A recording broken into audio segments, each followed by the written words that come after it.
faithfully conveying value, exploring great books worldwide. Hello, this is Sally's Book Talk. Today, we're exploring the book The Pleasure of Finding Things Out, a collection of speeches and interviews by the renowned American physicist Richard Feynman. If the physics world had fan culture, Richard Feynman would surely be one of its brightest stars. Well-known figures like Bill Gates and Steve Jobs were both diehard fans of Feynman.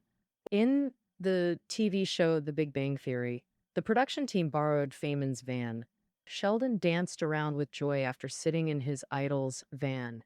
In 1918, Feynman was born into a Jewish family in New York. He won the Nobel Prize in Physics and is called the father of nanotechnology. He pioneered a new theory for quantum electrodynamics, helped build the atomic bomb, and single-handedly uncovered the truth behind the Challenger space shuttle disaster. Feynman participated in every major tech event of his era and is seen as the wisest theoretical physicist after Einstein. But he wasn't like a traditional scientist. By today's standards, he'd totally be an internet celebrity. Hmm. He loved pranks, being cute, painting, drumming, and checking out pretty girls. His peers first thought he was half genius, half clown, but as they knew him better, they saw him as entirely a genius and entirely a clown. So how did this amazing Mr. Feynman gain so many fans? The book, The Pleasure of Finding Things Out, gives us clues. It collects 13 interviews and speeches that best showcase Feynman's views on science, values, and education. Through Feynman's own words, it shares his fascinating life stories and thoughts on science. Next, I'll break down the key points into two parts for you. First, what kind of person was Feynman? First, what kind of scientific views did Feynman hold? Through these, you'll grasp the real Feynman and find science's meaning. First, let's meet Feynman. If one word sums him up, it's joy. Feynman always said he studied physics just for fun, to savor the joy of discovery, which defined his whole life. At work, he was intensely curious, brimming with wild ideas. Feynman's curiosity rivaled his physics achievements and fame. To test bizarre theories, he'd go to extreme lengths. For example, to prove unionation isn't gravity dependent, he peed while doing a handstand. Testing human versus dog smell, he crawled on all fours and found human smell isn't worse, just too far from the ground. Perhaps his boldest feat was watching an atomic blast bare-eyed. In 1943, Feynman joined the Manhattan Project to develop the first atomic bomb. At the test site, everyone wore goggles, but Feynman feared they'd block all view from 20 miles away. Determined to witness the explosion, clever Feynman avoided recklessness. He realized ultraviolet light, not brightness, would damage eyes, so he hid behind a truck windshield which blocks UV rays, safely observing the blast. Thus, the shifting colors, rising mushroom cloud, and roiling fireball, these spectacular sights were seen clearly only by Feynman. He became the first and only person to witness an atomic explosion bare-eyed. Beyond work, Feynman was a beloved prankster in daily life. He embraced mischief, constantly playing tricks for fun. Even at the high-pressure atomic bomb base, Feynman found ways to amuse himself. His safe-cracking specialty terrified security personnel. One day, he secretly opened all classified material safes and hid to enjoy the panic. Chaos ensued. Top-secret nuclear materials. Had a spy infiltrated? They found nothing stolen but a note. Not hard to open, smart guy. Another safe held same password, same guy. Finally, a third note. Lockpick expert Feynman borrowed a file. Management then ordered password changes for any safe he touched, frustrating guards and mail censors alike. Now, at the military base, all incoming and outgoing mail undergoes strict scrutiny. Feynman, annoyed that his letters were always opened, decided to prank the censors by having his wife write coded letters to him. After discovering this, the censors furiously demanded Feynman reveal what secret messages they were exchanging. Damon grinned and said he didn't know, he was just playing a code-cracking game with his wife and might not even solve it. Despite Feynman's fiery passion for work and life, When his research succeeded, he showed surprisingly little interest in fame and honors. One night in 1965, a sleepy Feynman got a call from a journalist who excitedly said, "Mr. Feynman, congrats on winning the Nobel Prize." Feynman's first reaction was, "You should have waited till morning to tell me," then hung up and went back to sleep. 10 minutes later, another media call came. He just unplugged the phone. Um, oh. Before the award ceremony, he worried winning would make him too famous, limiting his freedom to speak, and pondered how to decline the prize. But someone told him refusing would make him even more famous. So Feynman reluctantly accepted the award. Feynman said, "The pleasure of finding things out is my true reward. Honor means nothing to me. It's a bothersome thing I can't enjoy." He also chose to resign from the National Academy of Sciences because he found the organization was all about expanding social circles and recruiting prestigious members, exactly what bored him. He had no professor-like airs. Even the great German scientist Wolfgang Pauli wondered why this smart young man talked like an unemployed drifter. Feynman actually loved that description. "This is Mr. Feynman, innocent, joyful, free-spirited, and a bit careless, like Peter Pan among scientists, never growing up, always young at heart." His life experiences largely overturned our traditional views of success. He taught us that one form of success is being freely yourself and being an interesting person. This innocent approach to life, while seeming carefree, helped Feynman find lifelong wisdom, deeply shaping his scientific views. Now I'll explain Feynman's view of science through three aspects. First, Feynman believes science is fun. We all say this, but when actually studying science, most find it dry, dull, and hard to grasp. That's our real experience. People around Feynman thought similarly. An artist once showed Feynman a flower. "How beautiful. As an artist, I appreciate its beauty, but you scientists just clinically analyze it. How boring."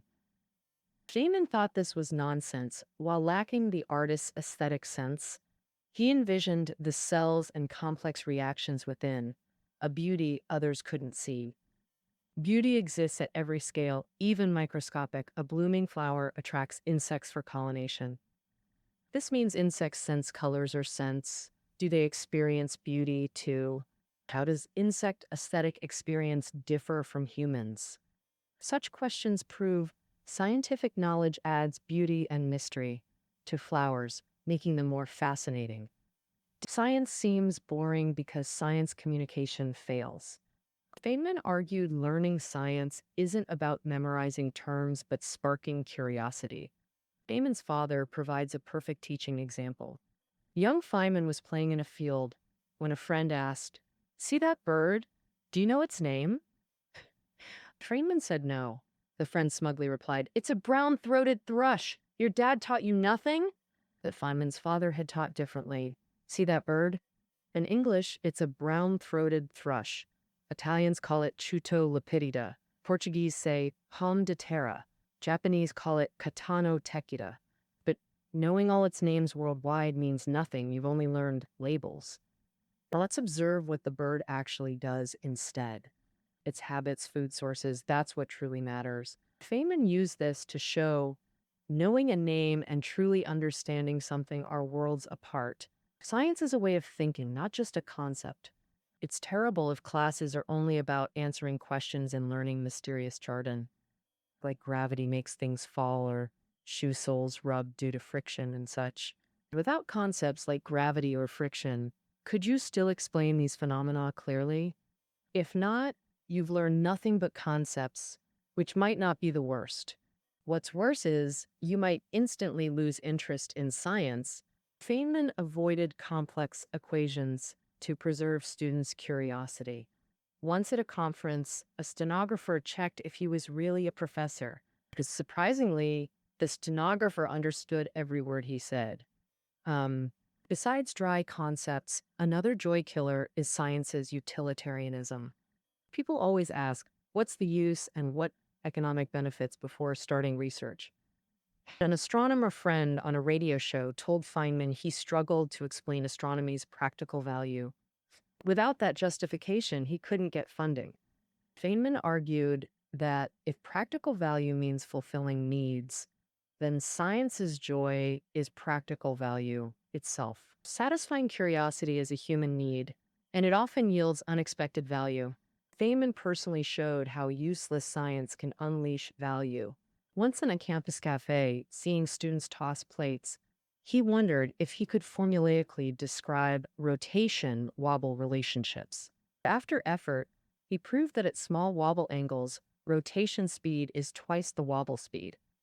Excitedly sharing this, a colleague coldly asked, "What's the practical value?" Damon admitted it had none. He'd done it purely from curiosity. But unexpectedly, what seemed like wasting time on a plate earned him the Nobel Prize.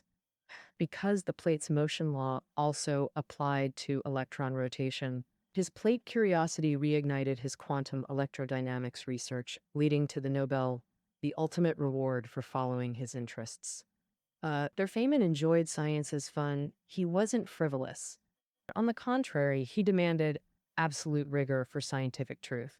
This demand meant not deceiving others or oneself, courage to face facts. Now to our second point. Feynman believed science seeks truth. Feynman coined cargo cult science for activities that mimic science but self-deceive.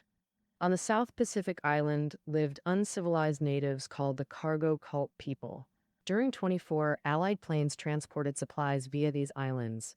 Natives saw planes descend, unloading wonderful goods. After the war, planes never returned. Longing for the past, they built runway-like paths with firelights, a hut control tower with a man wearing coconut shell headphones and bamboo antenna. They waited endlessly for supply-dropping planes that never came. This is cargo called science. They perfectly mimic science's external process, all surface similarities. But it oversimplified everything, form without substance. It ignored science's core essence, truth-seeking. Cargo cult science only self-deceives, offering psychological comfort. That is, look, I did everything required, but it changes nothing in the real world. Self-deception isn't just for primitive natives.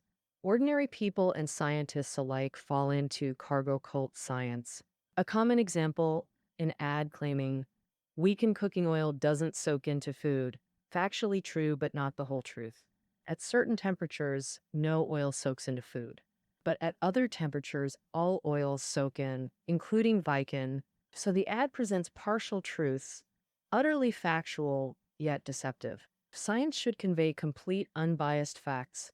Wholeness leads to truth, partiality only to error. Even scientists make similar mistakes. For example, American Nobel laureate Robert Millikan conducted his famous oil drop experiment to measure electron charge.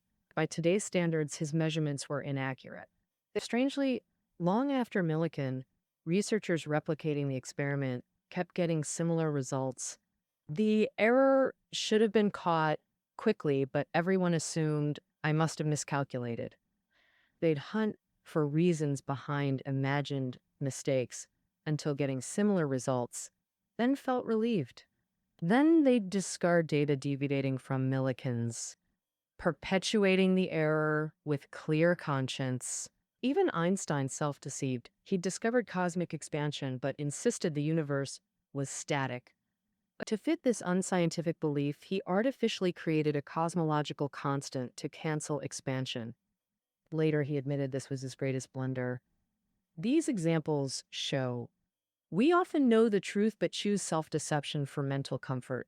In contrast, Feynman set an example as a truth-seeking, self-honest practitioner. On January 28, 1986, the Challenger shuttle exploded during launch, shocking the world. President Reagan tasked Secretary Rogers to investigate. Feynman was the only scientist on the investigation panel. Then, 68 and battling cancer, just 2 years from death, he ignored doctors' orders to rest and took on the investigation. Feynman grew frustrated with politicians' closed-door reports and endless hearings. He decided to investigate firsthand at the grassroots level. Thus unfolded a dramatic moment at the final hearing. While others presented complex data, calling it an accident, Feynman simply asked for ice water and dropped in a rubber O-ring. 5 minutes later, he showed the hardened O-ring. Pinpointing the cold launch temperature caused loss of elasticity and fuel leakage, the crucial failure. He also stressed this wasn't an accident, but a grave human error. Rocket engineers had desperately opposed the launch, but management ignored warnings to curry favor with superiors, prompting Feynman to draft a scathing independent report.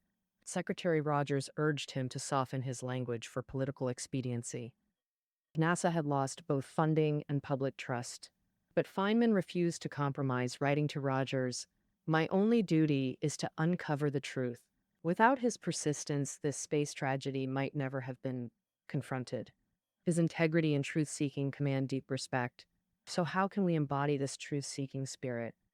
It requires another scientific view, maintaining perpetual skepticism.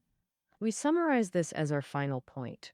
Feynman believed science is uncertain, uncertainty being its only certainty. Embracing uncertainty means acknowledging ignorance and approaching the world with doubt and exploration. For Feynman, science doesn't judge right or wrong, but degrees of certainty. This led Feynman to a profound philosophical question. Can science and religion coexist? To most people, science and religion seem fundamentally opposed. Religion centers on divine belief, while science typically adheres to atheism. But Feynman disagreed.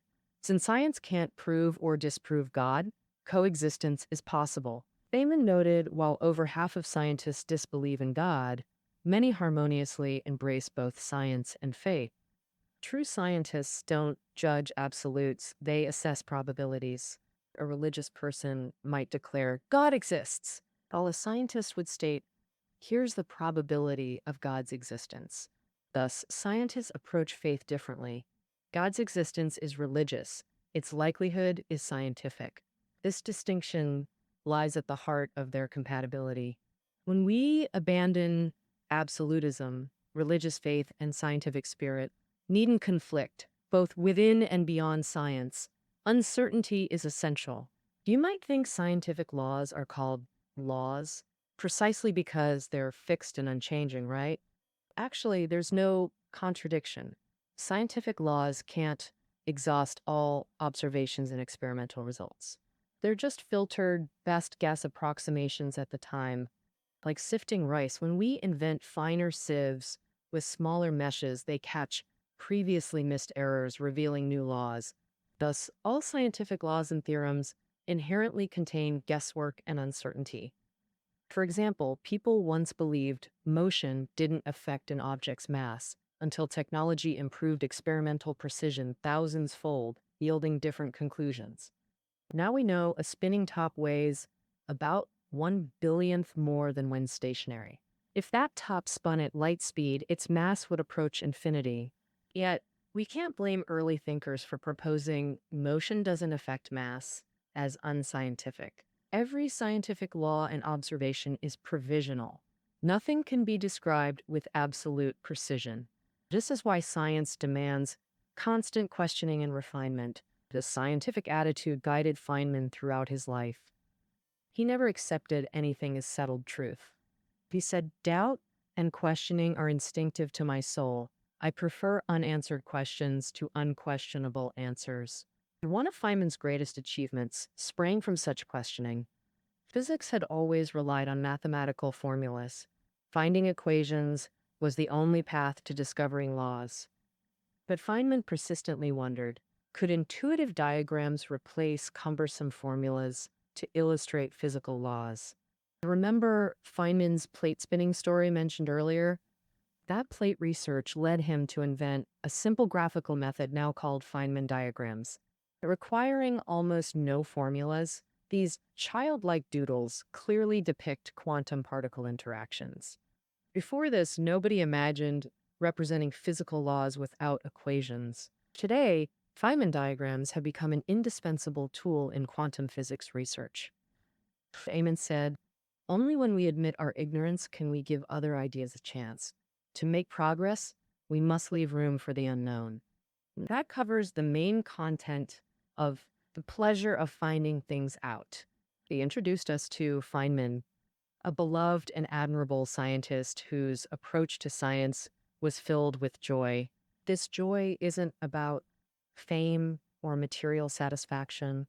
It's about staying true to our initial curiosity while exploring the cosmos, embracing the unknown, and discovering the world's mysteries through childlike eyes.